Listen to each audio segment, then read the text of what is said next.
deuxième. Ensuite, are you ready? Chez Culture Pixel, on aime bien les méthodes agiles et de design thinking.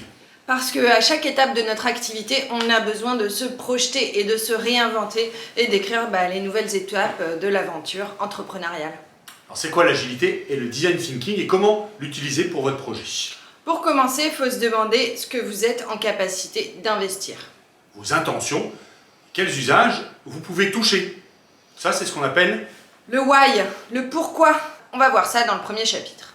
Et après, on va travailler sur la forme. Comment bien investir le temps ou l'argent que vous avez. Comment suivre vos intentions et les faire évoluer. Et ça, c'est le comment. On va voir ça dans le deuxième chapitre. Puis, nous vous accompagnerons dans les différentes étapes à mettre en œuvre dans le chapitre 3. Donc, pour le chapitre 1 de cette troisième partie. On va synthétiser au clair la réunion des pourquoi et faire les premiers pas du comment. Vous avez normalement bien travaillé votre projet entre vos idées, le pitch qu'on a travaillé dans le chapitre 1 de la partie 2 et ses communautés. Évaluer le projet rapidement en se posant quelques questions de besoins des usagers et des communautés. C'est-à-dire à quoi ton projet répond dans les différents besoins que peut avoir ta ou tes communautés. L'idée, c'est de remplir case par case et dans le bon ordre la fiche de scénarisation qu'on vous a mis en lien. Car c'est en répondant à ces questions que votre projet peut avoir du sens pour un cadre élargi. Un cercle élargi de communautés. Donc, à quelle transition sociale ou écologique répond mon projet? Quelle sera sa fonction au sein de ma communauté? Comment le rendre crédible face aux enjeux de notre époque?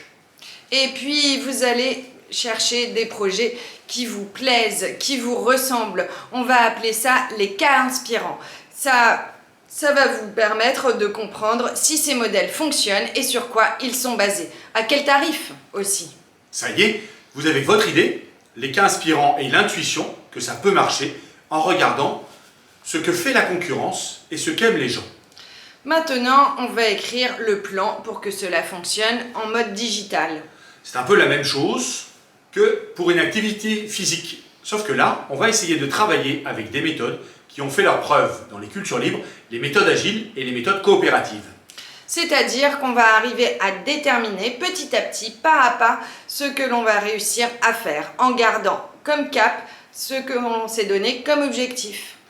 C'est une méthode un brin exigeante et différente de l'entrepreneuriat classique qui va vous aider à ne pas douter de ce vers quoi vous allez, votre intention, que l'on a définie au premier chapitre, parce que vous allez constituer les réponses à vos besoins petit à petit, brique à brique. Et ce sont des méthodes spécifiques au digital et à la culture.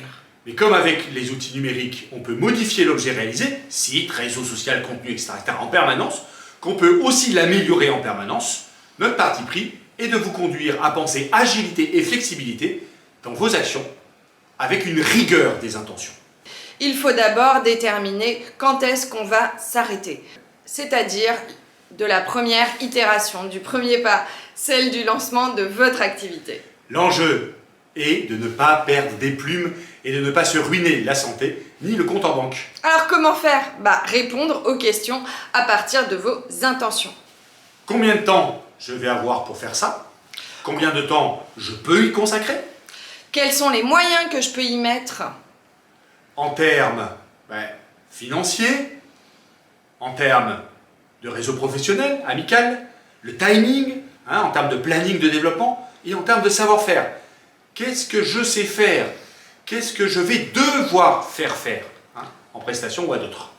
Pour savoir quand s'arrêter, il faut aussi déterminer votre point mort, c'est-à-dire le moment où vous ne gagnerez de quoi rembourser ce que vous avez investi. Et surtout, le moment où vous commencerez à vous payer, à gagner de l'argent. Répondre à ces questions va vous permettre de déterminer votre modèle économique. Concrètement, il y a deux questions auxquelles il faut répondre de façon assez précise. 1. Combien je veux gagner d'argent? Quel sera mon salaire d'une certaine manière? Et ensuite, il va falloir penser à combien coûte ton produit ou ton service. Tout d'abord, combien je veux gagner d'argent? Quel sera mon salaire? Tu prends ton salaire net. Combien tu veux te mettre dans la poche chaque mois? Si tu choisis de commencer en tant qu'auto-entrepreneur, tu rajoutes 10% les premières années de charge et en dessous de 70 000 € par an. Si tu veux créer une association et qu'elle t'embauche, te salarie, tu prends ton salaire net et tu le multiplies par 2 ou encore 2,5 ou 3 pour une entreprise dont tu seras le gérant salarié. Mais on y reviendra plus tard. Bon, par exemple, tu veux gagner 1 500 € par mois. Tu dois gagner 1 700 € par mois si tu es auto-entrepreneur. Et 3 000 € si tu veux un salaire dans une association. 3 300 ou 3 600 € si tu es dans une entreprise. Et cette somme, tu vas la multiplier par 12 et estimer ton besoin de financement à 12 mois pour l'entièreté de ton année. Deuxième grande question, il va falloir penser à combien coûte ton produit ou ton service. Et pour déterminer cela, il faut identifier est-ce que tu le fais toi-même ou encore comment acheter la prestation ou le matériel pour le faire ou le faire faire. Si tu le fais toi-même, combien de temps cela va te prendre et combien de temps tu peux en faire par jour? Si tu dois aller chercher d'autres compétences, combien celles-ci vont te coûter?